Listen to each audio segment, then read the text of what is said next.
Bom, em tese, demos início à transmissão pelo Facebook, vamos ver se está funcionando.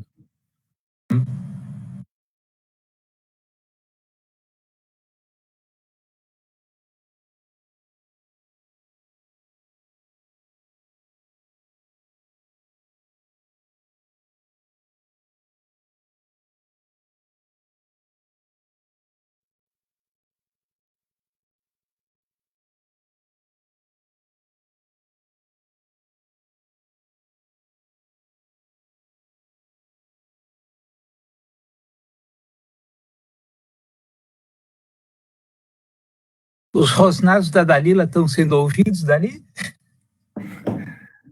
Pelo momento não, professor Ricardo. Pelo momento não. Mas se isso acontecer, não tem problema.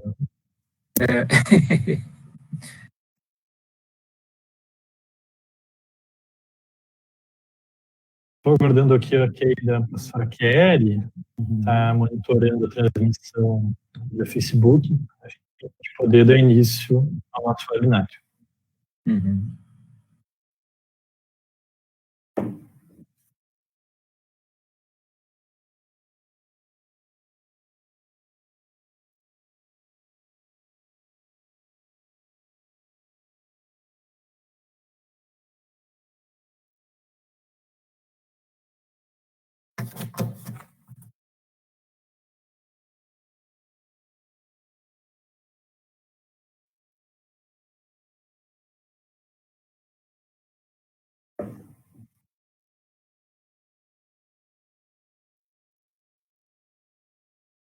Ótimo, tenho aqui da Kelly.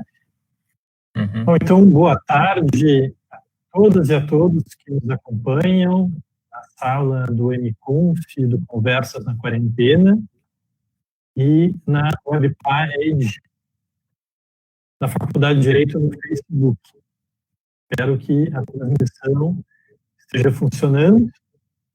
Nós temos, neste momento, 47 usuários na nossa sala no MConf.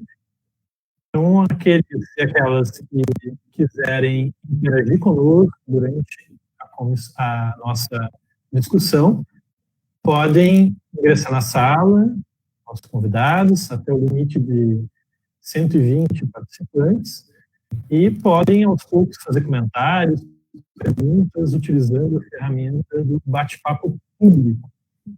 A interação aqui por voz, por áudio e por imagem vai ficar restrita aos debatedores e ao mediador. Então, com essas instruções, vamos dar impacto do coronavírus no direito administrativo. Para quem não me conhece, eu sou o professor Lucas Conzen, professor de Sociologia do Direito, da Faculdade de Direito da URGS, leciono também Direito do Espaço Urbano, Direito Municipal, e atuarei, então, como mediador na conversa de hoje. E tem como convidados dois ilustres professores da nossa faculdade, o professor Rafael da Casa Maffini, de quem tem a honra de ser colega de departamento, o professor Rafael, que é professor de todos, tem um dos nomes mais importantes da advocacia gaúcha, para não dizer nacional, né, na área do direito administrativo.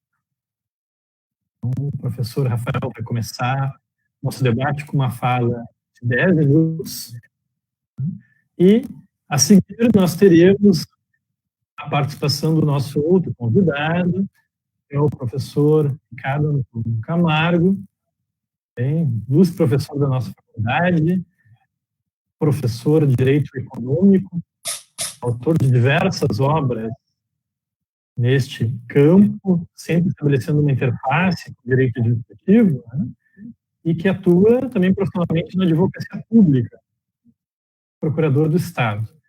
Também pode oferecer um outro ponto de vista, né, neste debate em relação aos rumos do direito administrativo brasileiro a partir do impacto do novo coronavírus. Depois do momento inicial das falas dos colegas, nós vamos acompanhar a discussão feita pelos alunos, os comentários, as questões, Vamos utilizar esses aportes de vocês para alimentar o nosso debate. Então, o professor Rafael, o professor Ricardo vão reagir a essas questões, esses comentários, para que a gente possa ter um debate mais polêmico, mais rico, né? Para questões que interessam a todos nós nesse momento tão dramático da vida brasileira. E, por fim, antes de começar propriamente o debate, né, responsável por enrolar aqui os 5 minutos iniciais, enquanto todo mundo ingressa na sala, a gente fecha as questões, né? Eu queria, mais uma vez, fazer um registro importante, que é em relação ao trabalho realizado pela professora Maria Cláudia, pelo professor Rafael Brecht, que são os responsáveis pela iniciativa nessa atividade de extensão das conversas na quarentena, que teve adesão de dezenas e dezenas de professores da Faculdade de Direito. Em breve a gente vai divulgar programação para os próximos webinários. O Ricardo, o som está entrecortado. Está conseguindo acompanhar, Ricardo? Estou sim. Tá, então o que a gente vai ter que fazer é falar um pouco devagar, tá? Muita pressa, dentro desses 10 minutos iniciais. Certo? Vamos começar então o debate. Professor Rafael, a palavra é sua. Obrigado. Boa tarde, professor Lucas. Boa tarde, professor Ricardo. É uma satisfação aqui privar desse webinário com os senhores e com todos os nossos ouvintes, assistentes aqui. Eu também endereço um agradecimento especial à iniciativa da professora Maria Cláudia, do professor Rafael, e também acho que podemos colocar a professora Kelly como nossa mentora intelectual para assuntos de viabilização tecnológica do que está acontecendo aqui. E eu gostaria de dizer, enfim, eu acho que é um momento que nós temos que, cada um, na medida das suas possibilidades, contribuir de algum modo. E a minha contribuição, eu já quero antecipar, ela é menos reflexiva e mais, talvez, descritiva, né? Eu já fui, inclusive, por conta disso, chamado e criticado, que eu tinha uma abordagem demasiadamente dogmática desse tipo de assunto. Mas eu até diria assim, eu me sinto mais confortável para, inclusive, debater criticamente um assunto quando eu conheço um pouco bem ou um pouco melhor do que devido o assunto criticado. Então, assim, até para que nós possamos criticar,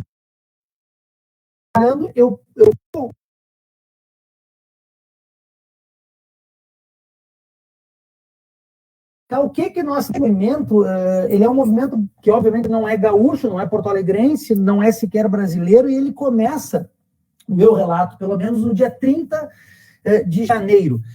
O epicentro, o Wuhan, lá na China, começou a dar sinais já no final de 2019, por isso que o Covid SARS-2, que é o científico desse troço, foi chamado de Covid-19, mas ele foi reconhecido pela Organização Mundial da Saúde como emergência de saúde pública de importância internacional só no dia 30 de janeiro. Tá? E ele recebeu da OMS o status de pandemia tão somente no dia 11 de março. O que significa ser uma emergência de saúde pública de importância internacional? É o alerta de saúde pública mais elevado do Regulamento Sanitário Internacional, que, aliás, por coincidência, foi internalizado no Brasil também no dia 30 de janeiro. O Brasil não tinha internalizado o Regulamento Sanitário Internacional da OMS até o dia 30 de janeiro, por coincidência, o mesmo dia em que foi, portanto, reconhecido a emergência de saúde pública de importância internacional. Para nós termos a magnitude do que isso importa, é recém a 6ª situação em que a OMS declara esse status de alerta para uma doença. Nós já tivemos H1N1 em 2009, nós tivemos poliomielite, iniciada em 19 e finalizada, em 14 e finalizada 2 anos depois. Depois nós tivemos 2 surtos de ebola e também o Zika vírus. Dos que estão em curso, né, poliomielite na região deflagrada de guerra no Oriente Médio e no Afeganistão, e ebola, que ainda está em curso, o único que tem dimensão global é o coronavírus. Por isso que nem mesmo a OMS, dá para se dizer assim, tem a total, absoluta certeza das coisas que está fazendo. Bom, internamente, o que aconteceu? Só para lembrar, quando o Brasil não tinha ainda sequer um caso, né? Vocês vão lembrar disso, sequer tinha um caso no Brasil de pessoa contaminada ou testada positiva para o Covid-19, o que aconteceu? Havia dezenas de brasileiros em Wuhan. E, em menos de uma semana, foi levado ao Congresso Nacional, por iniciativa do chefe do Executivo, o PL 23, que teve debate bicameral em 2 dias no Congresso Nacional, que redundou na lei número 13.797, portanto, de 6 de fevereiro de 2020. Aqui eu abro um parênteses. Antes disso, em 3 de fevereiro, o Ministério da Saúde já tinha reconhecido o coronavírus como emergência de saúde pública de importância nacional, que é um signo que existe regulamentado pelo decreto 7616 de 2011, e que é um signo utilizado, vamos dizer assim, para trazer internamente ao Brasil aquelas medidas que o Regulamento Sanitário Internacional acaba estabelecendo. Na sequência, passam-se 30 dias, essa lei ela veio supostamente, é claro que ela é uma lei que pela rapidez da sua tramitação, ela perde, obviamente, ela tem um déficit democrático evidente, mas ela tem, vamos dizer assim, a virtude de ter sido uma resposta rápida na legislação brasileira para a criação de mecanismos administrativos de enfrentamento ao coronavírus, ao Covid, enfim, a 19, ou ao Covid SARS-2, que é o nome científico desse troço que nós estamos vendo. Passam-se 30 dias, até porque os contágios eram muito remotos, vamos dizer assim, e no dia 11 de março é editada a portaria 356 do Ministério da Saúde. Depois teve algumas adaptações, inclusive em relação ao conceito de isolamento, que eu já vou falar, na portaria 454, essa já é agora mais recente, alterando o conceito de diagnóstico de coronavírus para efeitos das medidas a serem adotadas. Depois nós tivemos o quê? Uma portaria interministerial de 17 de março. Essas coisas aconteceram tão rapidamente que parece que faz 6 anos que nós estamos tratando desse assunto, mas eu estou falando de um troço que tem menos de 30 dias. Então, no dia 17 de março foi editada a portaria interministerial do ministro da Saúde, do ministro da Segurança e da Justiça e Segurança Pública, que estabeleceu ou esclareceu aquilo que o parágrafo 4º do artigo 3º da Lei 13.979 já tinha estabelecido, que é o caráter compulsório das medidas, inclusive capitulando responsabilização civil, administrativa e criminal, com base no artigo 268 e 330 do Código Penal, para o descumprimento doloso dessas medidas administrativas impostas. Aqui eu abro um parênteses bastante rápido, assim, a respeito disso. Continuam em vigor as leis de 75, 77, as leis que tratam ainda de controle epidemiológico do Brasil. Elas não foram revogadas, mas, obviamente, elas são aplicáveis de modo supletivo no tocante às medidas de combate ao coronavírus, porque nós temos hoje a tal Lei 13.979. Que traz consigo, primeiro, o exercício de competência legislativa, que é da União, com base no artigo 24, inciso 12. Então, a União é quem tem competência para editar normas gerais, com aquele bloqueio de competências legislativas aos demais entes federativos, o que, obviamente, também não inibe o exercício autônomo das medidas administrativas, porque a Constituição Federal, ela estabelece no artigo 23, inciso 2, competência material administrativa comum de todos os entes federados. Então, eu tenho que articular esse raciocínio de modo a entender que a competência legislativa é da União, mas as competências administrativas são comuns a todos os entes federados. Aqui eu abro um parênteses, estão agendadas agora para quarta e quinta-feira, dia 15 e 16 de abril, julgamentos de algumas medidas importantes, notadamente no dia 15, nós temos a ADI 6341, mas já foi também proferida a decisão na DPF 672, em que os ministros que trataram da matéria, respectivamente Marco Aurélio e Alexandre de Moraes, reconhecem, como eles disse, de um lado a competência legislativa da União para editar normas gerais sobre matéria de saúde e, de outro, autonomia dos entes federados para adoção de medidas administrativas.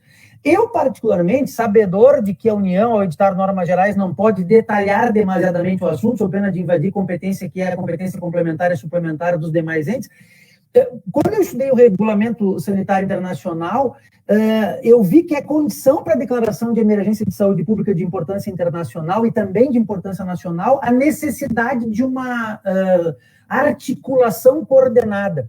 Então, eu diria, na minha opinião, minha humilde opinião, que a lei foi editada dentro dos limites do que a União poderia fazer em relação a normas gerais sobre saúde.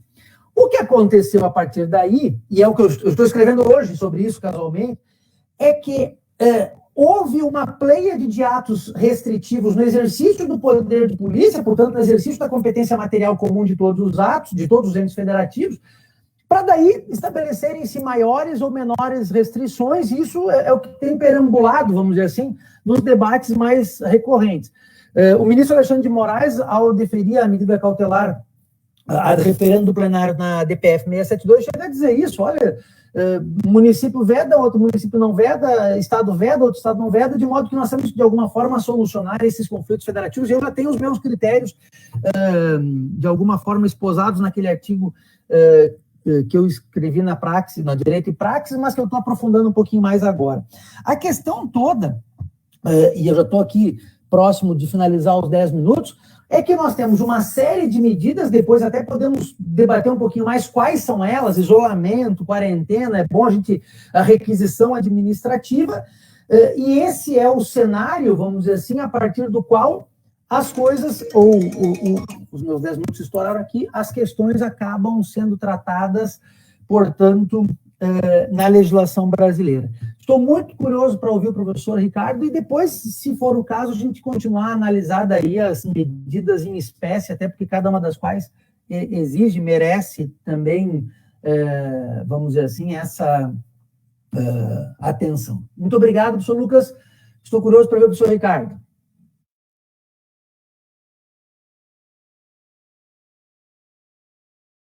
Muito bem, professor Rafael.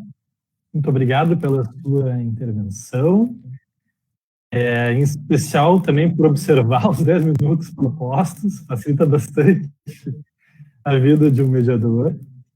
O professor Rafael desenvolveu essas ideias, tem pouco tempo para apresentar agora, em um interessantíssimo artigo que foi publicado antes mesmo, né, da edição prevista para aparecer esse trabalho, na revista Direito e Praxis, uma revista mais importante do direito brasileiro hoje. Então, cumprimentos, professor Rafael, pela publicação. Já fica a indicação para os nossos colegas, para os nossos alunos, que não deixem de ler o artigo do professor Rafael. Na mesma revista, né, há outros trabalhos que também foram publicados. Queria aproveitar para fazer menção ao trabalho de autoria da professora Deise Ventura e outros professores, um trio, né, de autores, também sobre essa questão, um trabalho muito relevante. Né? São contribuições oportunas, tanto do ponto de vista do seu conteúdo, quanto do ponto de vista da sua temporalidade. Dito isso, sem mais delongas, eu passo a palavra para o professor Ricardo Antônio Camargo.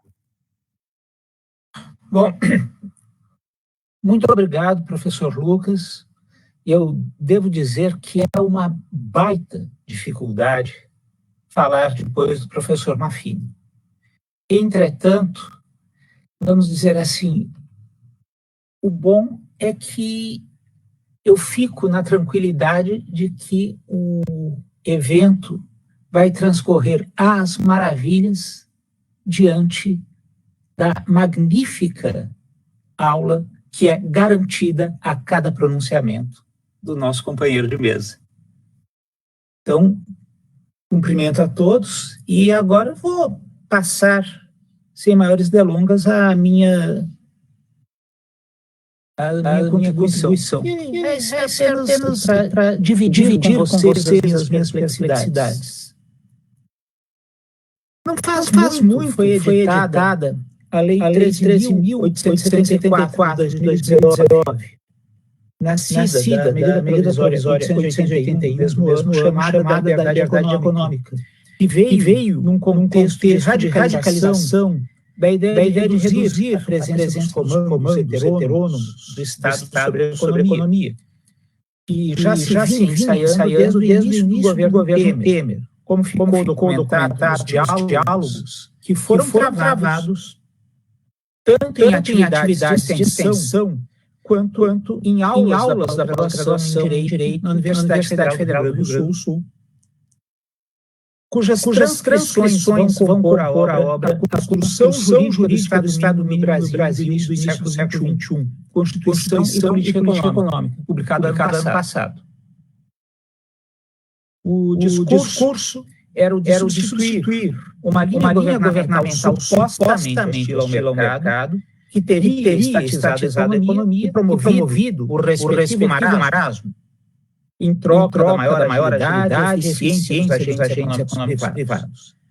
Se a política econômica substituída a partir de 2016 poderia ser qualificada como hostil ao mercado, seria matéria para uma outra discussão, porquanto não é exatamente o que ficou documentado pela legislação editada no período, e em especial em 2015, como se pode ler nos estudos que sobre tal legislação fizeram os alunos do curso de pós-graduação em Direito da Universidade Federal do Rio Grande do Sul, na coletânea Direito e Crise Econômica, Limites da Racionalidade, publicada em 2016. Claro que, embora não propriamente hostil ao mercado, era mais aberta a uma atuação do Estado sobre o domínio econômico. Entretanto, para além do discurso, o mercado não é antipático à atuação do Estado, desde que este venha para reforçar a musculatura financeira dos agentes privados. A famosa função pública de fomento, a que se refere o caput do artigo 174 da Constituição. Ao Estado exige-se a prestação de serviços públicos em caráter obrigatório, nos termos do artigo 175 da mesma Constituição, por si ou por delegação, né? E que, ao prestar esses serviços, venha a fazê-lo em caráter universal e impessoal. E, curiosamente, mesmo em se tratando de um governo que venha a sustentar a adoção de uma política econômica voltada a reduzir a presença do Estado na economia, surgem medidas que beiram mesmo o paternalismo. Como se pode verificar na Lei 13.791, de 13 de janeiro de 2019, que disciplina a Política Nacional da Erva-Mate e prevê como um dos instrumentos no seu artigo 9º, a prospecção de mercados, feiras e ações de divulgação do tributo no Brasil e do produto no Brasil e no exterior. Vejam só, uma providência que normalmente incumbiria ao agente econômico interessado. E este é um exemplo dos paradoxos que já se verificavam na política econômica seria ser implementada a partir de 2019, cuja vocação geral seria exatamente a retração da atuação do Estado. Nós estamos tocando nos paradoxos justamente para se mostrar a diferença entre o que se diz no âmbito dos políticos e o que efetivamente se pratica em termos de política econômica. E estas se manifestam sempre mediante enunciados normativos. Basta nós lembrarmos, já falando do paradoxo, da alteração que teve na lei do Fundo de Garantia, que determinou que esses recursos, além de irrigarem como tradicionalmente faziam a indústria de construção civil, fossem destinados também ao financiamento de operações de crédito destinadas a entidades hospitalares filantrópicas, que nem só por serem filantrópicas deixam de ser entidades privadas, né? Mais uma vez, o Estado reforçando a musculatura financeira do particular, né? Quando em 2020 começa a epidemia do coronavírus, a despeito do discurso político negacionista, veio a lume, em 6 de fevereiro, a Lei 13.979, já referida pelo professor Maffini, prevendo as providências a serem tomadas no enfrentamento da pandemia. E é de se observar que já em 30 de janeiro do mesmo ano, o decreto 10.212 promulgou o texto revisado do Regulamento Sanitário Internacional da Organização Mundial de Saúde. E a lei em questão se reporta a ele expressamente. Entretanto, uma possibilidade de contágio tem determinado uma redução do número de pessoas a desempenharem atividades econômicas, tem se estabelecido uma polêmica entre a proteção da saúde e as necessidades da economia. Bom, segundo o Fundo Monetário Internacional, na realidade não existe tal dilema. O Fundo Monetário Internacional. Não é o professor Ricardo, não. O Fundo Monetário Internacional. O FMI, famoso FMI, tá? Que diz que não existe tal dilema, porque incumbiria a rigor ao Estado atuar quando se mostrasse de algum modo possível ao particular fazê-lo. E aqui ele está fidelíssimo aos clássicos do liberalismo econômico. O Adam Smith já tratava da possibilidade do Estado atuar quando não fosse interessante particular. E a atuação do Estado no enfrentamento das questões da saúde, pela Constituição, não se traduz como mera faculdade, como se vai exemplificar. Tem o artigo 6º, que elenca como direito social, o inciso 4º do artigo 7º, que indica como uma das necessidades a ser satisfeita pelo salário mínimo, o inciso 4º do 167, que excepciona a proibição da vinculação de receita de impostos, mencionando como exceção expressamente a saúde, né? E esta exceção vai se repetir no parágrafo 2º do 198. E o que vem a ser a base da proposição segundo a qual não se está diante de mera faculdade que o Estado exerce, ou não, é o próprio inciso 2º do artigo 23 da Constituição, que diz ser competência comum da União, Estados-membros, Distrito Federal e municípios, com as implicações que o STF daí extraiu ao julgar, em relação ao outro inciso do mesmo artigo, a ação direta de inconstitucionalidade 2.544. É competência comum cuidar da saúde. Essas competências são indemissíveis. Nenhum dos entes da federação pode sustentar poder delas se desvencilhar.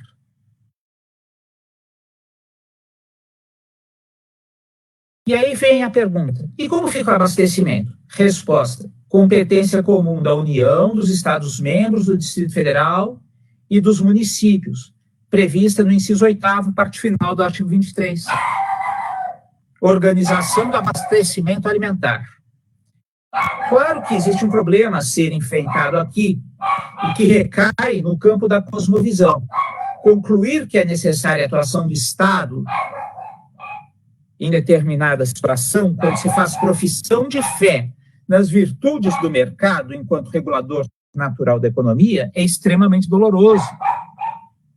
Por outro lado, na ampla possibilidade de atuação do Estado neste campo, tem-se de verificar a respectiva adequação jurídica, tanto na forma quanto no conteúdo, vez que se trata, antes e acima de tudo, de situações tuteladas pelo ordenamento. E por isso, reporto-me mais uma vez ao estudo publicado pelo Fundo Monetário Internacional, já que ali está presente uma verdadeira exceção à doutrina que a organização em tela costuma sustentar. Então, agradeço muitíssimo a organização por haver-me convidado a dividir a mesa com o professor Maffini, e eu espero, sinceramente, não haver ultrapassado o tempo. Muito obrigado. Professor Ricardo, muito obrigado pela sua intervenção. A fala foi muito estimulante do ponto de vista intelectual, assim como a do professor Maffini, trazendo à baila várias questões importantes nesse momento, né, como a questão das competências legislativas e administrativas, o problema das competências comuns, né, que é um problema essencialmente de coordenação dos entes que fazem parte da nossa federação, mas também trazendo outras questões que são o pano de fundo de todo esse debate, né? Os debates ideológicos envolvendo o papel do Estado, o papel do mercado, questões muito importantes para a gente analisar essas questões do ponto de vista jurídico. Temos aqui várias questões que foram formuladas pelos alunos e pelos docentes que estão nos acompanhando, só que na sala do Uniconf temos 72 usuários, cenas de outros acompanhando no Facebook. Então, a nossa atividade está tendo o impacto desejado, tendo uma audiência importante. Eu vou selecionar algumas questões em ordem, mais ou menos, formulação. Vamos começar aqui com a primeira questão que surgiu, que foi formulada pelo professor Jamil, que nos acompanha. O professor Jamil fez quase uma provocação em forma de pergunta. O professor Jamil quer saber se o presidente da República, por seu comportamento doloso, várias medidas, se enquadraria nessa lei. É uma pergunta que talvez exigiria também a colaboração dos nossos colegas do direito penal e do direito constitucional. Né? Mas, enfim, registrado a questão do professor Jamil, depois a gente vai em bloco essas questões. Então, a primeira questão do presidente da República. Temos vários de graduação, de pós-graduação participando do debate. Um deles, o xará, o Lucas Porto. O Lucas pergunta o seguinte: que alternativas legais ou jurídicas temos para lidar com licitações não enquadradas nas dispensas da Lei 1979-2020, que não podem ser feitas, por exemplo, no pregão, exigindo envio de proposta por envelope, em diversos de órgãos que estão fechados.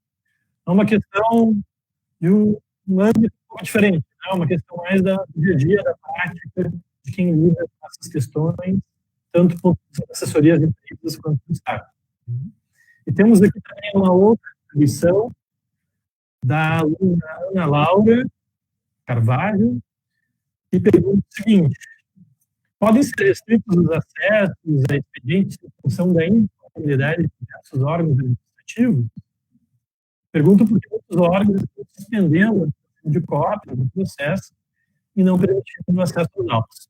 Esses documentos deveriam ser disponibilizados pelos meios?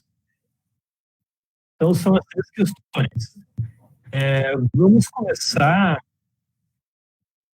quem sabe, com as questões mais práticas, né? Talvez com respostas mais breves, simples, direcionadas a essas angústias deste momento, né? E depois a gente passa para as questões, então, mais de fundo, uma questão perguntada pelo professor Jamil, envolvendo não só responsáveis da República, mas também de outras autoridades. Antes de eu passar a palavra a vocês, a professora Eunice também está presente, nos acompanhando. Tudo bem, professora Eunice? É uma satisfação enorme ter a sua presença aqui. Ela comenta que o som está falhando, né, mas também poderia estar aqui neste painel, colaborando conosco. Espero que participe de um painel no futuro. Né? Vamos organizar isso, professora Eunice. Bom, a questão do som, vamos tentar corrigir aqui na medida do possível. Quem gostaria de começar reagindo a essas questões iniciais? A gente pergunta na FIM, essas questões mais práticas. Eu posso, a minha contribuição, na verdade, é sobre as duas ponderações, as duas perguntas da Ana Laura e do Lucas, que acabam, de alguma forma, se aproximando. Né? O Lucas faz uma pergunta muito inteligente, porque ele pergunta sobre as contratações por dispensa e inexigibilidade que não as enquadradas na lei, porque o artigo 4º da lei preceitua também casos de dispensa, que foram, inclusive, ampliados com a edição da medida provisória 926, e cuja tramitação se dá por disposição do parágrafo 2º do artigo 4º da Lei 13.979, quase que integralmente pela internet. Mas ele está perguntando a questão que envolve as contratações que, ou por dispensa, ou por inexigibilidade, ou por realização de processo licitatório, pressuporiam presenças físicas, que acaba sendo, de alguma forma, também a pergunta da Ana Laura. Tá? O que eu quero ponderar sobre isso? Tá? Na verdade, aquela medida provisória, em alguma medida desastrosa, que até excepcionou a Lei de Acesso à Informação, e que já foi isso contido pelo Supremo Tribunal Federal, que é a medida provisória 928, ela trouxe regra na Lei 13.979, que de algum modo auxilia nessas circunstâncias, ou nessas questões. Por quê? Porque, obviamente, a recomendação de, vamos chamar assim, distanciamento social, eu de propósito não chamo de isolamento, porque isolamento é termo técnico na lei, mas essas soluções de distanciamento social recomendam que não haja expediente, obviamente, nas repartições públicas. E isso faz com que haja defasagens de participação de cidadania na obtenção de documentos, enfim, no dia a dia da administração. O que a lei aqui, 13.979, com a redação dada pela medida provisória 928, estabeleceu, é a suspensão dos prazos, inclusive os prazos prescricionais, nos processos administrativos.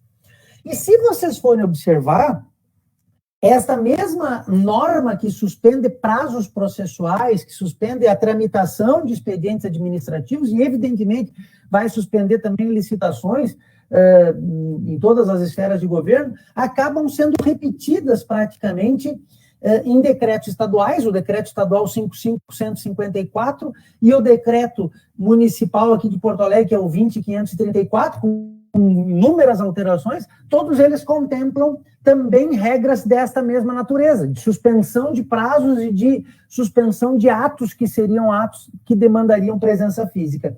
E agora já pensando numa outra situação, ainda que não houvesse regras nos decretos estaduais e municipais, numa analogia ao que o STJ entende a propósito da lei de processo administrativo, inclusive ano passado tendo editado a súmula 633, me permito aqui concluir que nos estados que não tem um regulamento próprio sobre suspensão de prazos, como se trata de uma norma federal aqui de prazos processuais, e como a STJ já disse que na falta de regra própria se aplica as regras da União subsidiariamente para processo administrativo, esse é o teor da súmula 633, eu diria que essa é a solução. O meu receio não é nesse caso em que os decretos estaduais e municipais prevêem algo, ou nos casos em que eles nada prevêem, né?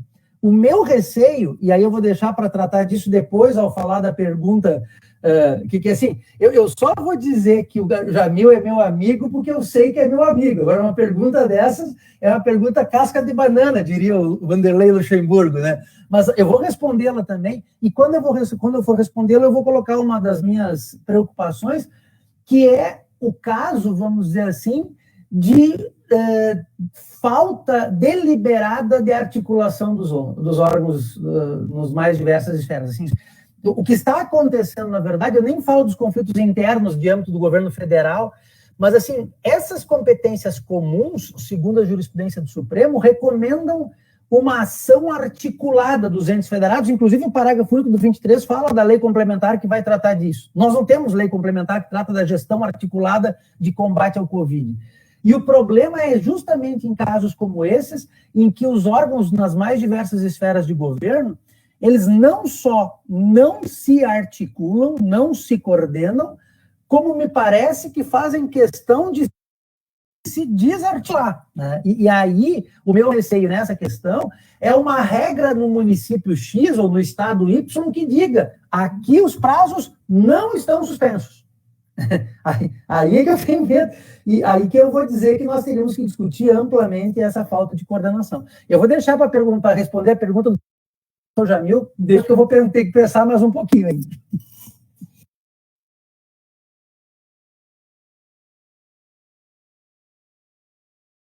Tá sem áudio, Lucas. Tá trancado o teu áudio.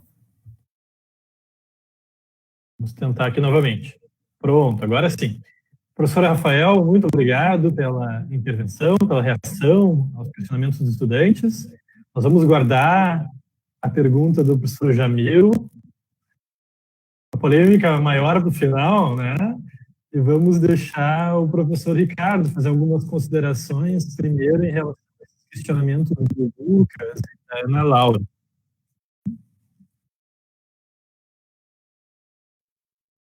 Bom, para dizer a verdade, com relação a esses pronunciamentos do Lucas e da Ana Laura, eu não teria muita coisa a acrescentar ao pronunciamento do professor Maffini.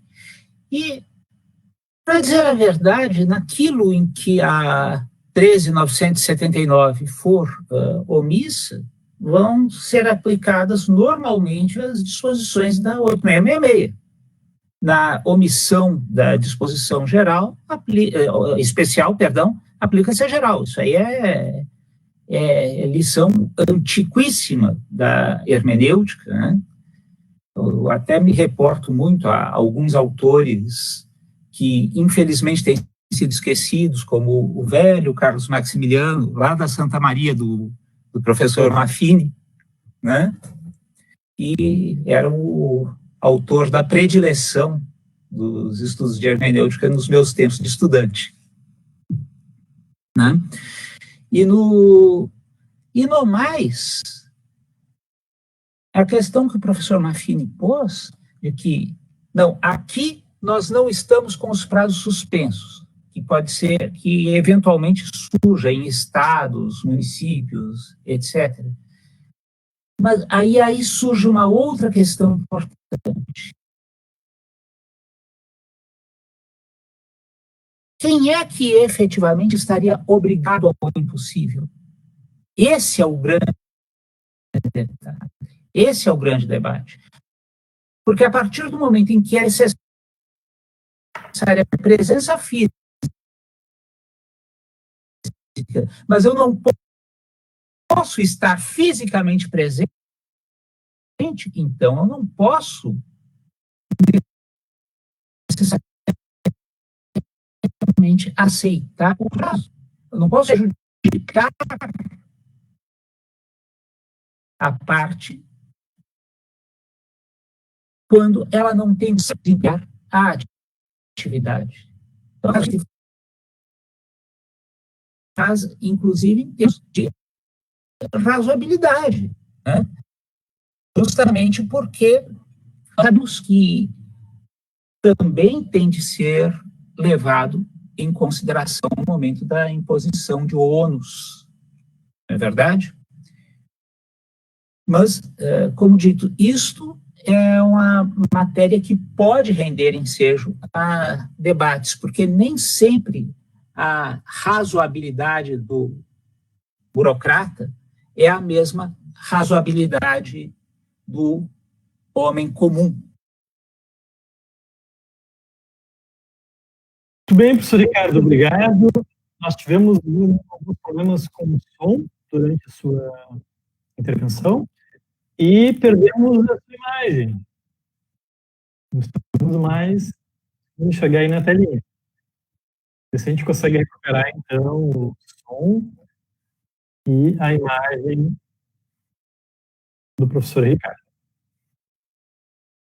Enquanto o Ricardo vê o que aconteceu no computador dele, a gente aproveita que temos a oportunidade de ouvir o professor Maffini, né, e acompanhar ele por meio dos vídeos. Professor Maffini, um dos pontos interessantes que apareceu no seu artigo, recentemente divulgado, né, no Direito de Praxis, foi essa discussão sobre o impacto do exercício da competência legislativa pela União em matéria de saúde, que diz respeito a este efeito bloqueio do exercício de competências comuns administrativas. Né? Um argumento bastante... Competências no bloqueio de competências? De competências comuns administrativas também.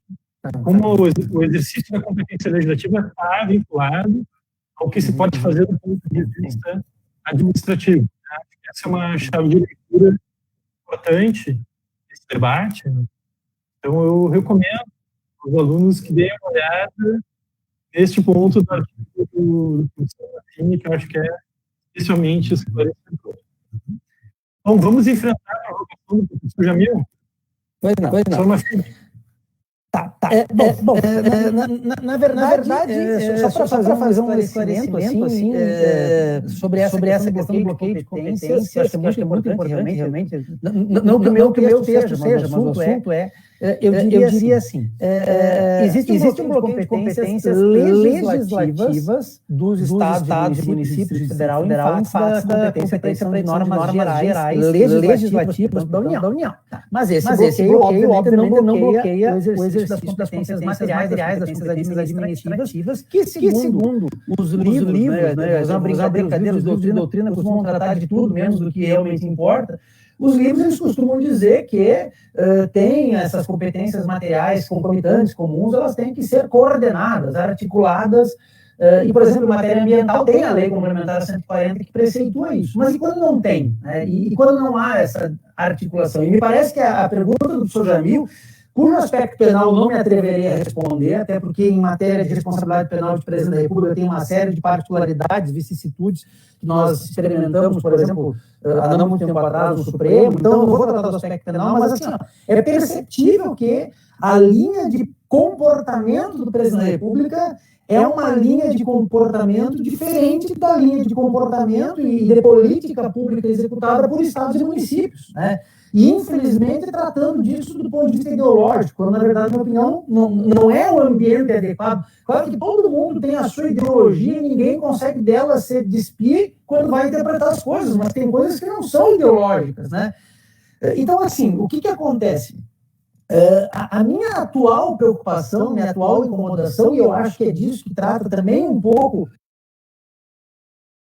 a pergunta, é como fazer, não naqueles casos em que eu tenha uma articulação de política pública da União, do Estado, do município, do Distrito Federal, mas como fazer quando eu tenho a desarticulação, ou seja, eu tenho um ente federado que proíbe o que outro ente federado permite e vice-versa, incidindo sobre uma mesma comunidade, né? O decreto estadual veda o que o decreto municipal permite, eu estou no município, o que eu faço? E aqui eu tenho que abrir um parênteses. Existem medidas de isolamento que tem a ver com diagnóstico a partir de características respiratórias ou laudo médico, que daí isolar é pegar o paciente e botar 14 dias trancado, tá? Esse é isolamento. Todas as demais medidas são medidas que eu poderia qualificar, as demais medidas de restrição no nosso cotidiano são medidas de quarentena, que são de competência de todos os entes federados, não só por força do artigo 23, inciso 2 da Constituição, mas por força do que dispõe o artigo 3º, parágrafo 7º da Lei 13.979, que diz mais ou menos assim, olha, medida de quarentena pode ser estabelecida pelo Ministério da Saúde ou pelos gestores locais de saúde mediante autorização do Ministério da Saúde, e essa autorização existe no artigo 4º, parágrafo 1º da portaria 356 de 11 de março.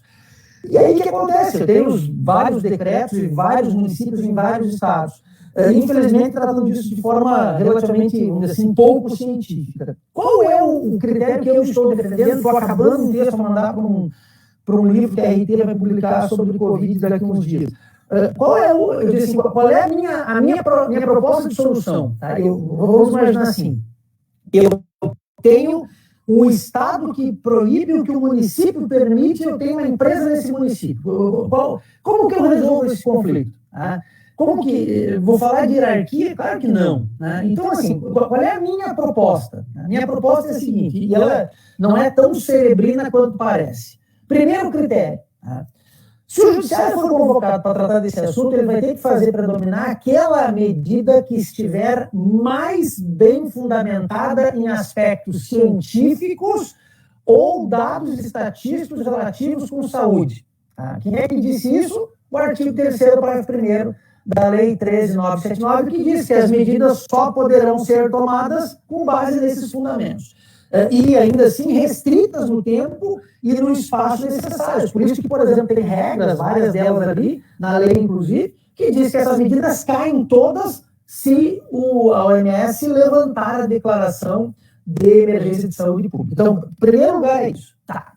Mas se eu não conseguir diagnosticar, por quê? Porque o judiciário não tem condições de avaliar qual é a melhor medida cientificamente, ou porque nenhum dos dois entes federativos acabou, de algum modo, se valendo do ônus argumentativo necessário para isso.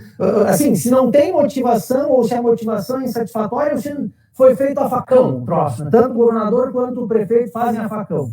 Bom, aí o meu segundo critério, a minha proposta traz um segundo critério. Qual é o segundo critério? Aquela medida que demonstrar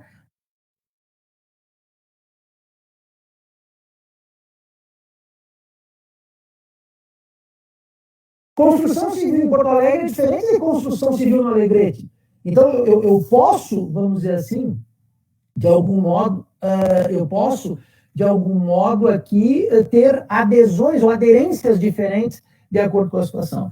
E se persistir a dúvida, e eu acho que, infelizmente, há uma tendência de persistir a dúvida pela falta de hábito da administração pública brasileira de justificar adequadamente as suas medidas, aí a minha proposta é uma proposta de que predomine a medida mais restritiva, porque, afinal de contas, é a medida que mais protege a questão sanitária que envolve o núcleo essencial do problema do Covid. É claro que, assim, falar isso perto do professor Ricardo, que é uma das pessoas que eu mais admiro em matéria de direito econômico, direito regulatório, é perigoso, mas, assim, não é desprezível a preocupação com a economia, né? Já vi várias piadas do tipo, morrerão mais CNPJs do que CPFs, né? Então, morrerão mais CNPJs que CPFs.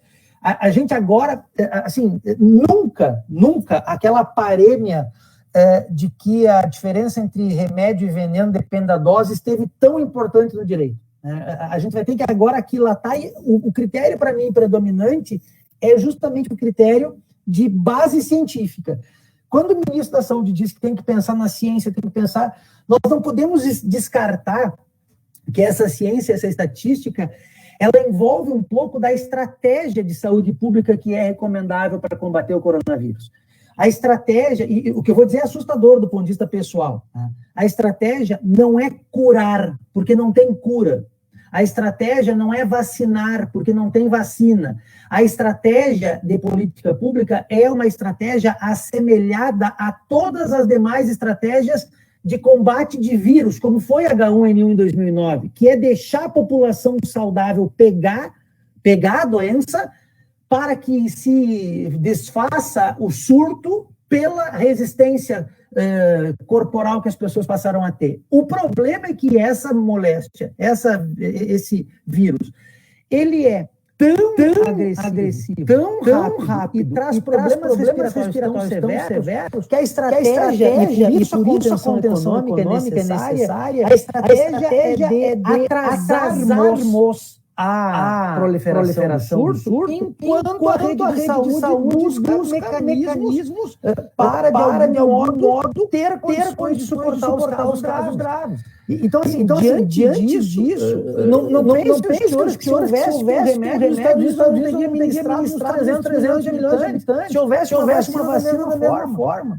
Só que a quarentena, a própria portaria 356 diz, a quarentena é medida para retardar, para atrasar a proliferação. E me deixa isso especialmente preocupado, eu encerro por aqui, eu fico especialmente preocupado que no Rio Grande do Sul tenha se iniciado essas medidas de restrição em meados de março, sendo que aqui de Curitiba, do Paraná, nós temos um agravante do inverno que vários lugares do país não tem. Então, assim, se nós não encontrarmos, e talvez a velocidade que os órgãos privados de matéria de saúde em relação a implantar e aumentar o número de leitos talvez não seja suficiente, talvez as medidas restritivas locais em inverno mais rigorosos sejam mais severas em outros lugares. Então, essas considerações me parecem... Eu fico muito preocupado com os sinais que o presidente da República coça o nariz e cumprimenta admiradores num evento público. Eu fico muito preocupado com isso. Mas eu diria assim, Me parece que a ciência é quem deve presidir a nossa política nesse momento. E até, como é que eu vou dizer para vocês? Sim, eu fico perplexo, porque assim, vários governantes do mundo inteiro aproveitaram esse momento para reforçar o seu handicap político. Vários, né, que estavam com problemas de popularidade. George Bush se reelegeu com as torres gêmeas. Donald Trump provavelmente vai se reeleger com o Covid. Então, eu fico perplexo, não é muito a minha área, mas eu fico perplexo com os modos que estão sendo conduzidos. De qualquer forma, as minhas tamancas são só para entender o direito aplicável para o paro por aqui, inclusive. Tá certo, obrigado, professor Maffini. Todos nós estamos, nesse momento, muito preocupados, né, com a capacidade política do governo federal de coordenar essas ações, pensando que estamos aí com vários governos estaduais e municipais, né, milhares de governos municipais que têm que atuar, né, em sintonia. Não é nada fácil fazer isso, né, exige um esforço político monumental, uma capacidade de liderança muito grande, coisa que a gente está sentindo falta neste momento. Também estamos sentindo falta da ciência ter mais voz e vez nessa discussão. Mas, bom, eu queria deixar o professor Ricardo também, que voltou aqui ao nosso debate. Professor Ricardo, está nos ouvindo? Não temos a sua imagem nesse momento, nem o som.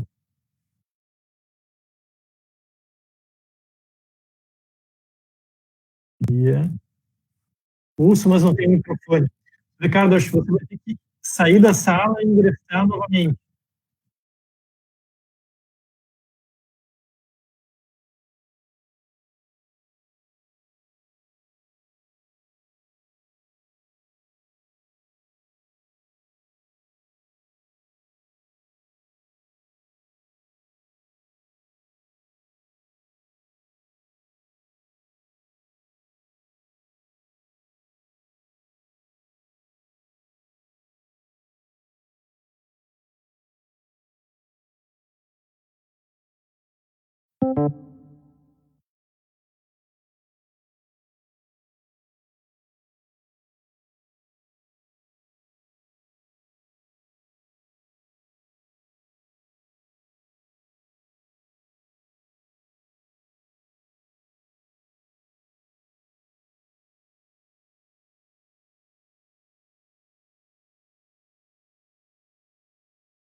A professora Kelly, Lucas, dá uma sugestão aqui, se não temos outras perguntas, enquanto o professor Ricardo vai entrando, só para não ficar... Eu não sei, temos aqui, eu acho que não tem nenhuma, né? Ah, não, tem uma da Andréia aqui.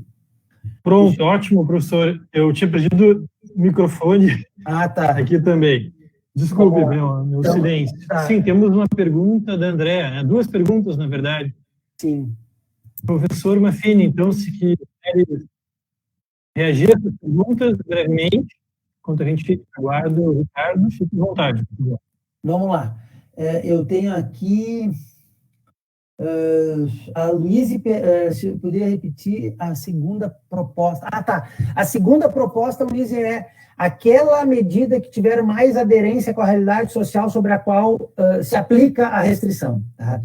E a terceira daí é a mais restritiva, portanto. A Andréa pergunta quanto às medidas em relação ao direito ambiental, existe via de regra o princípio de que a legislação municipal e estaduais podem ser sempre mais restritivas do que estabelecido na esfera federal, o que já está bastante sedimentado.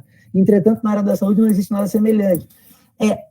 Eu vou dizer assim, eu acho, André, as coisas são muito novas aqui, são muito recentes, né?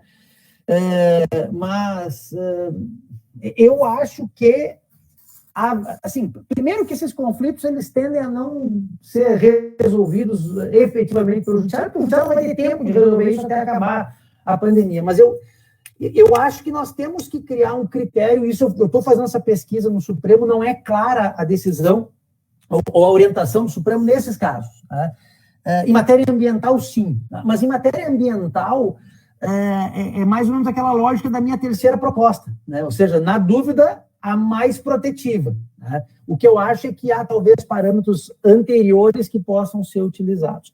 Eu acho que agora o professor Ricardo volta. Nos ouve bem, professor Ricardo? Nos ouve? Tá. Então, agora eu vou colocar no mudo aqui para o professor Ricardo falar.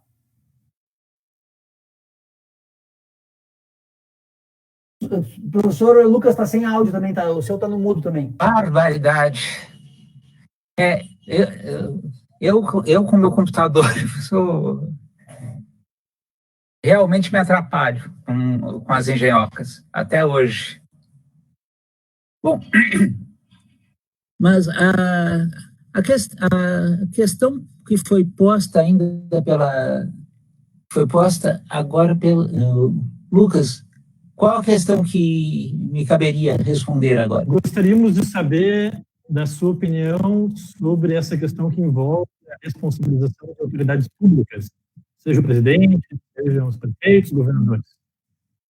Bom, com relação à responsabilidade do presidente da República, claro, ele está sujeito à legislação em geral, né? A pessoa física do Jair Bolsonaro, quando comete um crime comum, está sujeita à responsabilidade penal, e também tem-se que pensar, entretanto, como bem lembrou o professor Maffini, que há uma tal delicadeza em manter o equilíbrio entre os poderes que há todo um procedimento especial que não dá para a gente ignorar quando se trata da responsabilidade do presidente da República, né?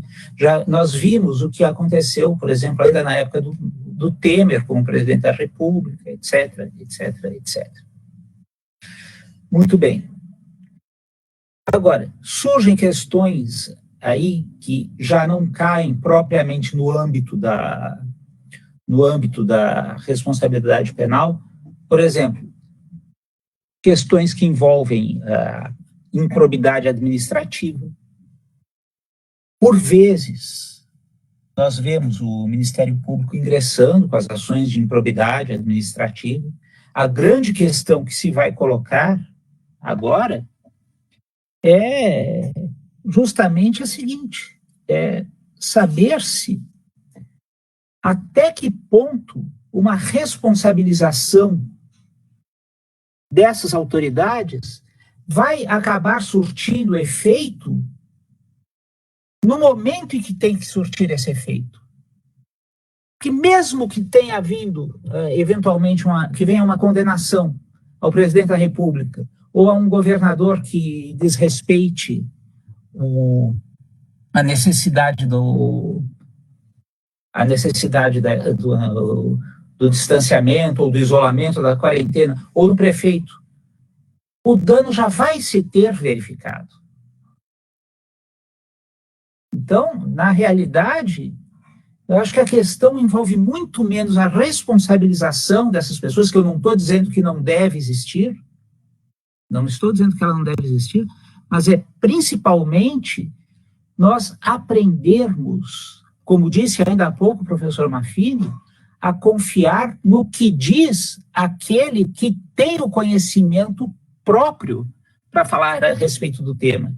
E é aquele que vai dar, inclusive, a baliza da prudência de não adotar uma medida se não se souber efetivamente quais os riscos que ela envolve.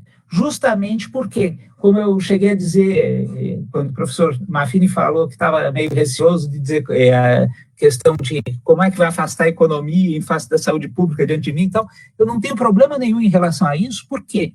Porque que eu saiba, né, na nossa cultura, só se reconheceu a um ser físico a prerrogativa da ressurreição, né? E, portanto, aquela coisa, os problemas do CNPJ se recuperam. Uma pessoa física morta está morta para sempre. Então, É o que eu teria a dizer em face disto. Né? Só para contribuir, Lucas, desculpa, professor, assim, por favor, professor Rafael. A questão da responsabilização, tirando a esfera penal, que não é uma esfera que tenha qualquer familiaridade, nós também não podemos desprezar, até eu mencionei aqui no nosso chat com o professor Jamil, nós temos duas regras recentes ali, de 20 de abril de 18, né, regulamentadas por um decreto de meados do ano passado, que é o decreto 9830, que na verdade são os artigos 22 e 28 da LINDB, da Lei de Introdução ao Normas do Direito Brasileiro, com a redação dada pela Lei 13.655. O artigo 22 é aquele clamor por empatia, né? Ou seja, os órgãos de controle devem, ao analisar o ato controlado e o próprio agente controlado, se colocar na posição deles, né? Analisar as limitações. Inclusive, assim, quando eu falo em informações científicas, a ciência também dá poucas respostas sobre o Covid e SARS-2, né? Então, assim, como é que eu vou dizer? Tanto o prefeito, o ministro da Saúde, tanto o ministro da Saúde que diz que a medida tem que ser X, quanto o ministro da Saúde que diz que a medida tem que ser X mais 1 centímetro para cá ou para lá, ele também, de alguma forma, está tratando com dados estimados, vamos dizer assim, que também não seria recomendável agora, nesse momento, colocar uma espada na cabeça do cara dizendo, se tu errar, tu vai te responsabilizar. Até porque o artigo 28 da LINDB diz que a responsabilização do agente público por suas decisões, opiniões técnicas só poderá existir no caso de dolo. E aí, de novo, tem a pergunta do Jamil sobre o presidente da República. Jamil, eu estou tentando escapar dela aqui, mas assim, só haverá responsabilização por dolo ou por erro grosseiro, né? Eu diria que mesmo do ponto de vista científico, nesse momento fica muito difícil a gente qualificar, inclusive, o que é erro grosseiro, o que não é erro grosseiro. Erros haverá, sem nenhuma dúvida, decisões erradas haverá.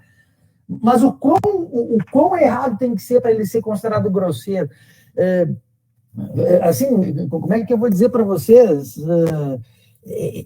Eu tento me colocar na posição dos médicos agora. Os caras estão dando de AS a, sei lá, os caras estão dando de AS a...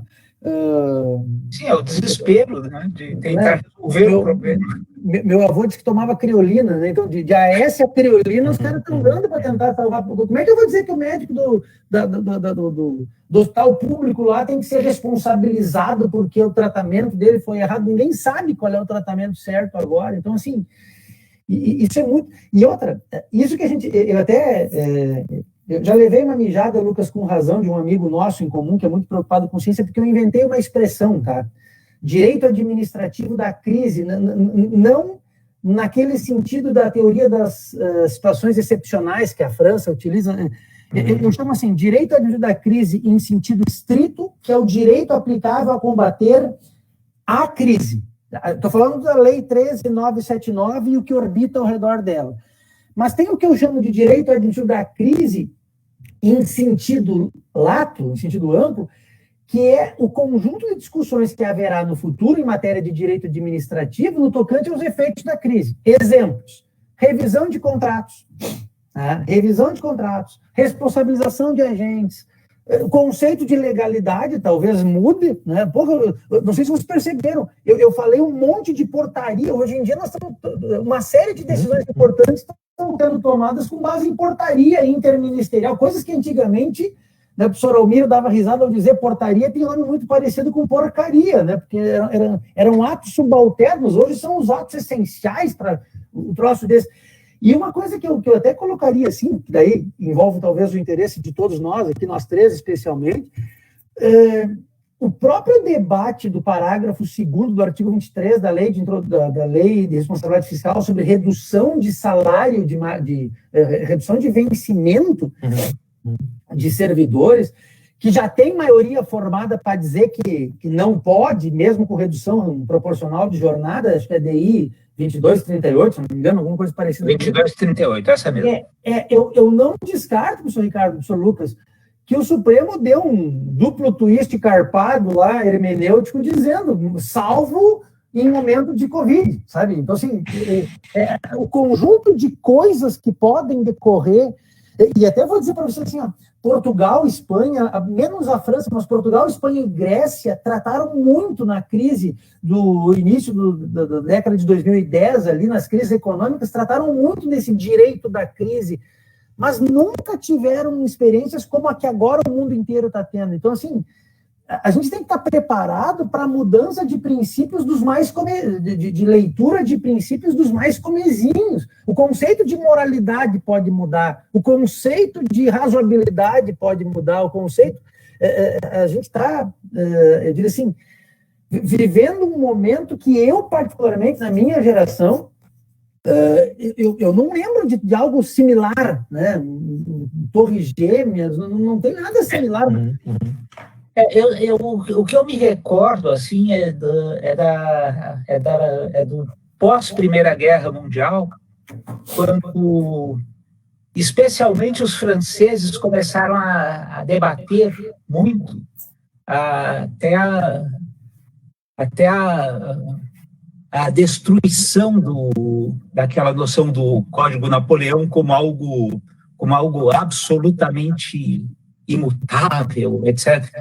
O Gaston Morin, um grande jurista atomista, vai publicar um livro intitulado A Revolta dos Fatos contra o Código, no qual ele vai mostrar justamente o quanto aquelas noções do pacto intangível, etc., etc., etc., se esboroavam diante justamente daquelas situações de crise. Então, quer dizer, eu também nunca imaginei que 100 anos depois do Gaston Morin escrever sobre a revolta dos fatos contra o Código, eu iria me deparar com uma situação de igual perplexidade, embora seja uma crise diferente. Ricardo, desde que por alguma razão que até hoje eu agradeço, eu comecei a dar aula de direito da regulação, surgiram greve dos caminhoneiros, lei da liberdade, lei da liberdade econômica, agora isso tudo, então assim, de tédio nós não vamos morrer. E eu estudei bastante a lei da liberdade econômica na parte que envolve os tais atos públicos de liberação, que na verdade é um nome moderno para o poder de polícia, para o ato de polícia.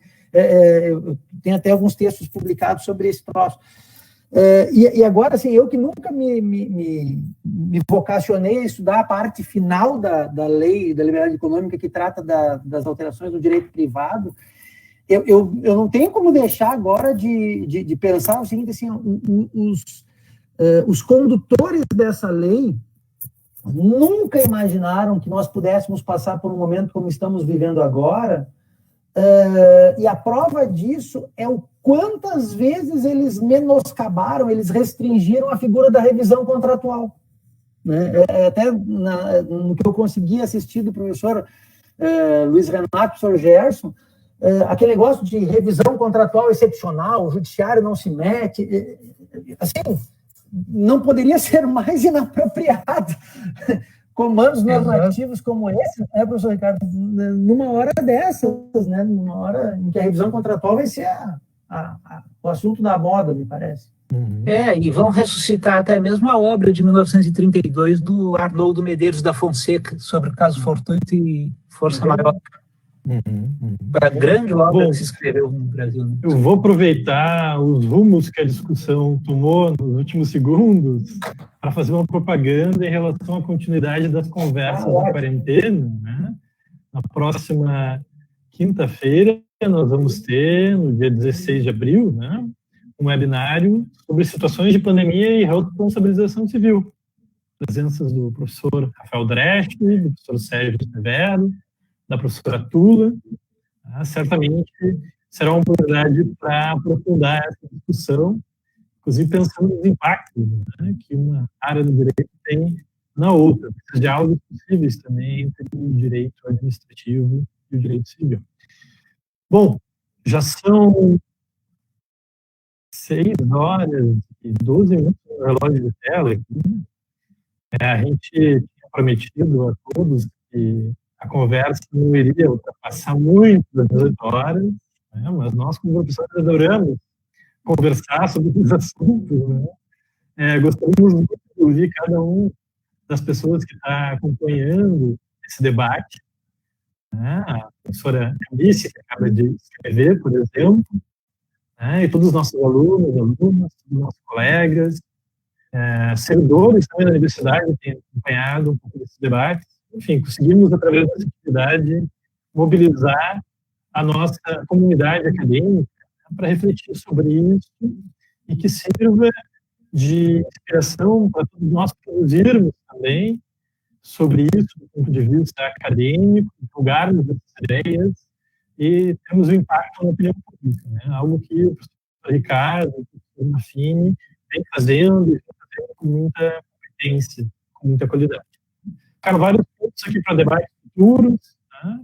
Eu indicaria a questão da coordenação administrativa, do exercício dessas competências, indicaria a questão do papel das evidências científicas na argumentação jurídica, né? Como a gente lida com isso, né? E também do ponto de vista das questões administrativas, situação do Estado, acho que é um tema que precisa ser melhor explorado, né?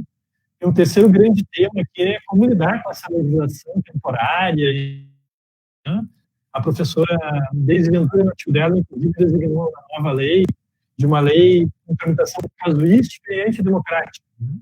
Então, como manter a democracia viva, funcionando, diante desses momentos emergenciais, como assegurar o respeito aos direitos fundamentais, aos direitos humanos, em meio a toda essa situação, né? Os limites também do poder do Estado, a atuação emergencial, administrativa, são todas questões que convidam a nossa reflexão nesse momento. Então, eu encerro o nosso webinário desta noite, agradecendo em especial a participação dos nossos debatedores, professor Rafael Maffini e professor Ricardo Antônio Camargo, e agradeço também toda a nossa audiência, né, que resistiu até o final, de alunos, de alunas, de colegas, professoras e professores. É uma satisfação enorme ter estado com vocês nessa atividade hoje. Nos vemos, então, na próxima quinta-feira, com a continuidade das conversas na quarentena.